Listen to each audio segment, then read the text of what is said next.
How the world's first prehistoric boxing glove was born. One primitive man discovered that the shells of certain beetles were unusually tough. So, he tied ropes around a giant beetle's body, and just like that, the world's first crude yet effective weapon was born. But soon, swarms of these armored insects threatened the life of a Tyrannosaurus rex. Seeing that he couldn't pierce their hard shells head-on, the man, Nick, flipped one over. Sure enough, their soft underbellies were their weak spot. One by one, Nick knocked them over and speared them effortlessly. The battle ended quickly, but the bugs couldn't go to waste. The injured T-Rex needed protein to recover. The next morning, Nick tried to give the T-Rex water, only to find their supply running low. He had to venture out to find more. But the moment he stepped outside, he caught the scent of hyenas. He knew the seemingly peaceful forest was a death trap.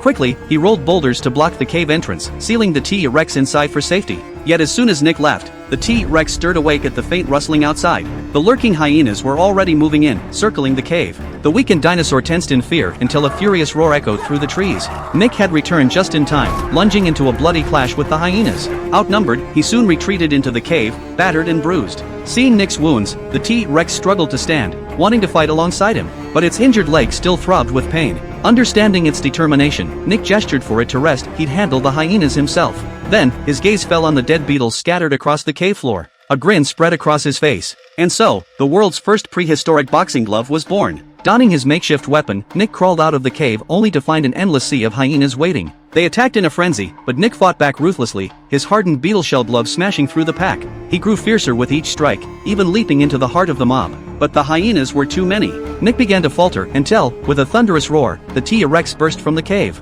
To these scavengers, the dinosaur was an unstoppable force, snapping them up like snacks. Side by side, man and beast turned the tide of battle. Nick howled triumphantly, unleashing days of pent-up rage. Overwhelmed by their sheer terror, the surviving hyenas fled in panic. Together, the duo had torn the entire pack to shreds, victorious once more.